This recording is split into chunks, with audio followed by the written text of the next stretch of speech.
Good morning. Class 11th का हम लोग एडिशन ऑफ वेक्टर को कंटिन्यू किए हुए हैं। तो एडिशन ऑफ वेक्टर में जो रिजल्टेंट होता है दो वेक्टर को ऐड करने के बाद उसका मैग्नीट्यूड और डायरेक्शन दोनों का क्या वैल्यू होगा ये हम लोग निकाल चुके थे। तो आज उससे आगे हम लोग को जानना है कि उस पर न्यूमेरिकल कैसे सॉल्व करना है। ठीक है, क्योंकि कोई भी फॉर्मूला पढ़ लेना याद रख लेना उससे क्लास 11, 12 या कंपटीशन में काम नहीं देता है। उस पे आप किस किस वैरायटी का न्यूमेरिकल सॉल्व कर सकते हैं, किस हिसाब से सॉल्व कर सकते हैं, लॉजिकली कितना उस पे थिंक कर सकते हैं, ये आपको कंपटीशन में काम देता है। तो हम लोग उस दोनों फॉर्मूला पे न्यूमेरिकल करते हैं। तो कुछ 3 न्यूमेरिकल जो है हम यहाँ लिए हैं और ये तीनों आज करते हैं। फिर अगले क्लास में इससे हाई थोड़ा देखेंगे, फिर सब्ट्रैक्शन ऑफ वेक्टर पे आएंगे। ओके, तो एक बार पहले फॉर्मूला को हम रिवाइज कर लेते हैं कि क्या था, उसके बाद जो है इसको सॉल्व करते हैं। तो आप लोगों को याद होगा कि दो वेक्टर, अगर वेक्टर ए हो और वेक्टर बी हो और इसके बीच का एंगल थीटा हो तो एक पैरेललोग्राम बना लेते थे। और इस पैरेललोग्राम का जो रिजल्टेंट क्या था, डायगोनल, इसको रिजल्टेंट कहते थे। तो इस रिजल्टेंट का मैग्नीट्यूड हम लोग निकाले थे √a² + b² + 2ab cos theta. ये वेक्टर का जो सेकेंड वीडियो होगा उसमें आपको मिल जाएगा। अगर प्रॉब्लम है, जो लोग नए हैं उनके लिए हम लिंक जो है उसको डाल देंगे डिस्क्रिप्शन बॉक्स में। उसके बाद इसमें दूसरा निकाले थे tan अल्फा, जहाँ अल्फा किसको कहते हैं, angle between vector A and resultant r। तो tan अल्फा निकला था b sin theta upon a + b cos theta. Okay, जहां से हम लोग को अल्फा = tan इनवर्स यही वैल्यू डाल के फाइनाइट एंगल आता है या फिर कुछ रेशियोज आ जाता है तो वहां तक छोड़ सकते हैं। ठीक है, तो इस पे बेस्ड अब आ जाते हैं क्वेश्चन के लिए आंसर 1 में। तो आंसर 1 में देखिए क्वेश्चन क्या है, एक बार हम इसको पढ़ देते हैं। If vector p + vector q = vector r and if mod p = mod q = mod r, then what is the angle between vector p and q?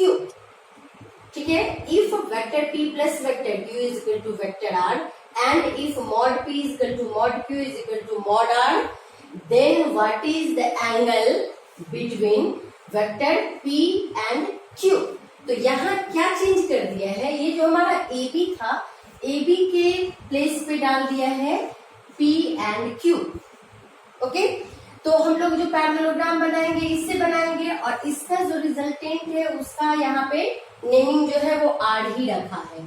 ठीक है, तो आपसे क्वेश्चन पूछ रहा है क्या कि p और q के बीच का एंगल क्या है, यानी थीटा का वैल्यू क्या होगा। ओके, तो हम लोग आ जाते हैं, जब a + b vector a + vector b = vector r होता था तो आपने ये फॉर्मूला का यूज किया था। तो यहाँ हमको क्या गिवन है, here p + q = r। That implies हम क्या लिख सकते हैं, r = √p² + q² + 2pq cos theta, ये लिख सकते हैं। एंड एक चीज और आपको गिवन है क्या, mod p = mod q = mod r, ये आपको गिवन है। ओके, तो mod p = mod q = mod r means क्या, p = q = r, क्योंकि mod लगा देने के बाद डायरेक्शन खत्म हो जाता है। ये वैल्यू अब इस इक्वेशन में डालते हैं। मान लीजिए इसको equation 1, from equation 1 we have, देखिए क्या करते हैं, यहाँ आपको जैसे सुविधा हो, हम सारे का p q r तीनों इक्वल है तो r हो p हो या q हो तीनों जगह पे सिर्फ p डालते हैं। ओके, तो p डालेंगे और देखिए यहाँ पे स्क्वायर रूट है ना, इसको अगर हम हटा देते हैं तो क्या हो जाएगा, p² = p² + p² + 2 × p × p cos theta. ठीक है, क्या किए, यहाँ जो r था और स्क्वायर रूट था तो इधर स्क्वायर कीजिएगा तो ये भी स्क्वायर हो जाएगा। तो यहाँ क्या आता, r² = p² + q² + 2pq cos theta.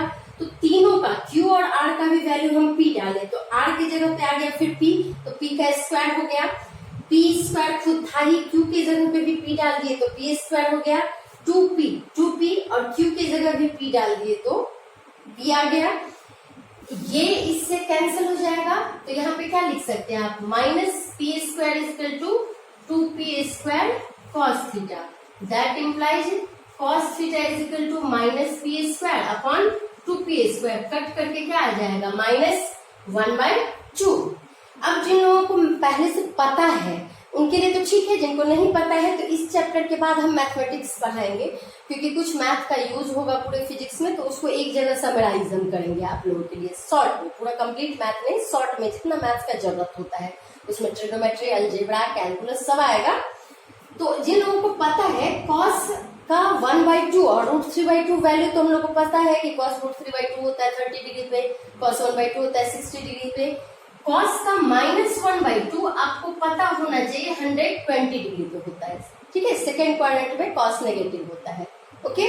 तो फिलहाल आप इतना मान लीजिए कि ये होता है, that implies theta is equal to क्या आ गया 120 डिग्री। यही क्या हो जाएगा, आंसर हो जाएगा, ठीक है। और नहीं अगर जानते हैं इसको तो आपको चिंता नहीं करना है, इस चैप्टर के बाद मैथमेटिक्स पढ़ाएंगे, वहां कैसे किसका वैल्यू कितना होता है ये वहां हम समझा देंगे, ओके।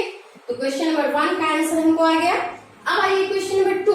क्वेश्चन नंबर 2 में क्या कहता है, देखिए फर्स्ट से ही सिमिलर है कि p plus Q equal to, तो आर है वेक्टर के टर्म में, यानी दो वेक्टर के ऐड करके सिंगल वेक्टर बनाया है।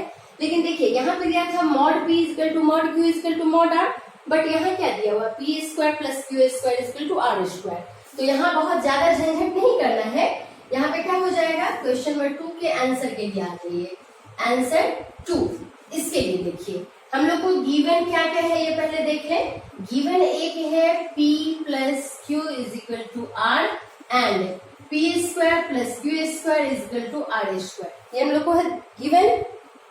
तो इससे क्या होगा, दैट इम्प्लाइज हम कर लें r² is equal to p² plus q² plus 2pq cos theta.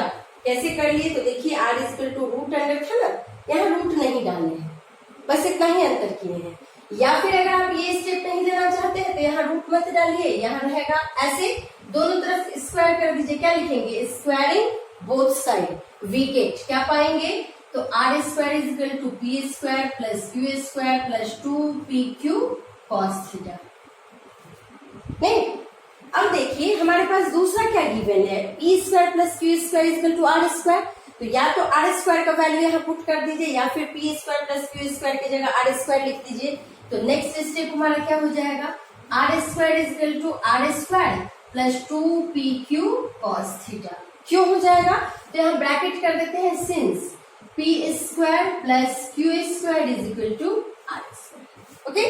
अब देखिए ये और ये कैंसिल हो गया, तो इस साइड तो कुछ नहीं बचा है, इस साइड क्या बचा है 2pq cos थीटा, यानी हमारे पास क्या आया 2pq cos theta is equal to 0, ठीक है।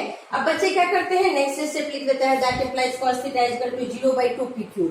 तो ऐसा नहीं लिखना होगा, since 2pq is not equal to 0, p भी फाइनाइट है, q भी फाइनाइट है, और 2 तो कभी 0 के बराबर हो ही नहीं सकता है, hence cos theta is equal to 0, that implies cos theta is equal to, cos कितना डिग्री, cos 90 डिग्री होता है 0 नहीं, hence theta is equal to 90 degree. Answer हो गया, theta is equal to 90 degree. तो दो तरह का क्वेश्चन, दो टाइप में देखिए कैसे सॉल्व किए हैं, पूरा कंप्लीट मैथमेटिक्स पे बेस्ड है, बस फॉर्मूला फिजिक्स से यही लेना था हमको, यही लिए और मैथ के हिसाब से काम किया। इसलिए कहा जाता है कि जो फिजिक्स है उसका बेस जो होता है वो मैथ्स होता है, मैथ्स आपको सही से आ रहा है तभी होगा। तो दो क्वेश्चन हमारा सॉल्व हो गया।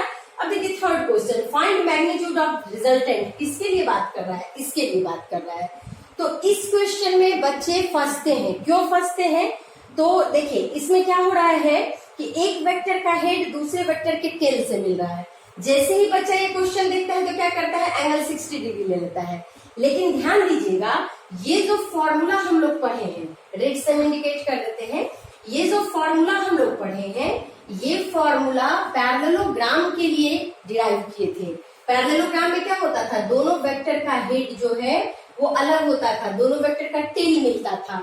बट इस फिगर में क्या है, एक वेक्टर का हेड दूसरे वेक्टर के टेल से मिल रहा है, नहीं हेड इसको इधर है तो ऐसे दिखा सकते हैं ना, तो ये ट्रायंगल लॉ को फॉलो कर रहा है। तो इसको पहले हम लोग क्या करेंगे, पैरेललोग्राम बनाएंगे। कैसे पैरेललोग्राम बनाएंगे, तो आज ये आंसर 3 करते हैं। इसको कैसे पैरेललोग्राम बनाएंगे, तो देखिए सबसे पहले हम इस फिगर को यहाँ ड्रॉ कर लेते हैं, ऐसा कुछ दिया हुआ है, ठीक है, हम क्या करते हैं इसी लेंथ का इसको आगे खींच देते हैं, सेम पैरेलली आगे खींच दिए, यानी ये जो 100 न्यूटन था ये भी 100 न्यूटन है, ये तो 100 न्यूटन है ही, इसको हम कोई टच नहीं किए हैं।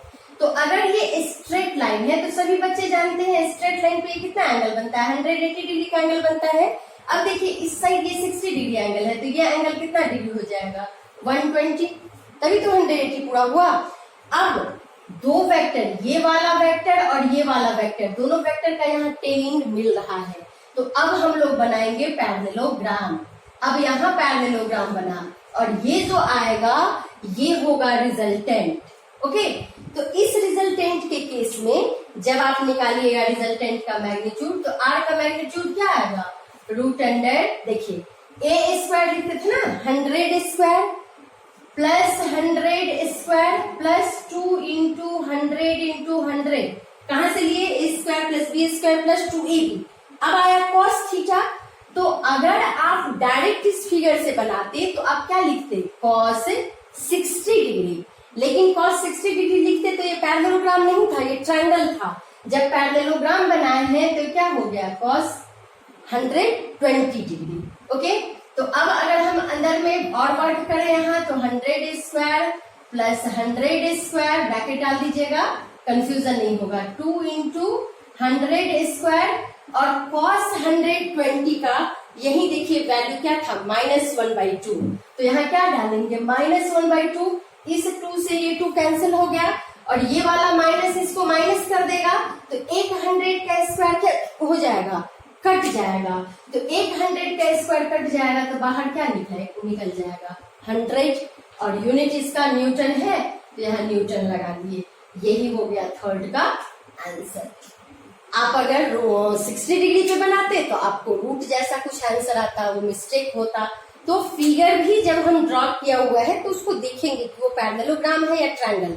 अलग बात है कि डेफिनेशन होता है कि triangle law as well as parallelogram law, but triangle law से ये फॉर्मूला का डेरिवेशन नहीं करके पैरेललोग्राम से किया हुआ है, तो पहले हम लोग पैरेललोग्राम बना लेते, उसके बाद वर्क करेंगे। तो आज हम इस तरह का 3 क्वेश्चन आपको 3 टाइप का करवा दिए हैं। नेक्स्ट क्लास में 1-2 क्वेश्चन और सब्ट्रैक्शन ऑफ वेक्टर, उसके बाद आएगा कंपोनेंट ऑफ वेक्टर, फिर मल्टीप्लिकेशन और डिवीजन। ध्यान रखना है अलजेब्रा में 2 स्केलर क्वांटिटी को मल्टीप्लाई, डिवाइड, ऐड और सब्ट्रैक्ट करने का एक ही तरीका, एक ही रिजल्ट आता है, लेकिन वेक्टर में बदलता है। अगर मल्टीप्लाई भी करते हैं तो डॉट डालते हैं तो कुछ और चीज आएगा, क्रॉस डालते हैं तो कुछ और आंसर आएगा। सेम वे एडिशन में भी देखे हैं, आगे भी देखेंगे कि कैसे आप कह रहे हैं कि आंसर अलग अलग आएगा। तो अभी तुरंत ही देख लीजिए, 120 डिग्री डाल दिए तो आंसर आया 100 न्यूटन। यहाँ अगर आप 60 डिग्री डालते, cos 60 डालते तो 1/2 आता, यहाँ माइनस साइन नहीं आता, माइनस साइन नहीं आता तो ये दोनों कटता नहीं, यानी कितना आता है आंसर 100√3।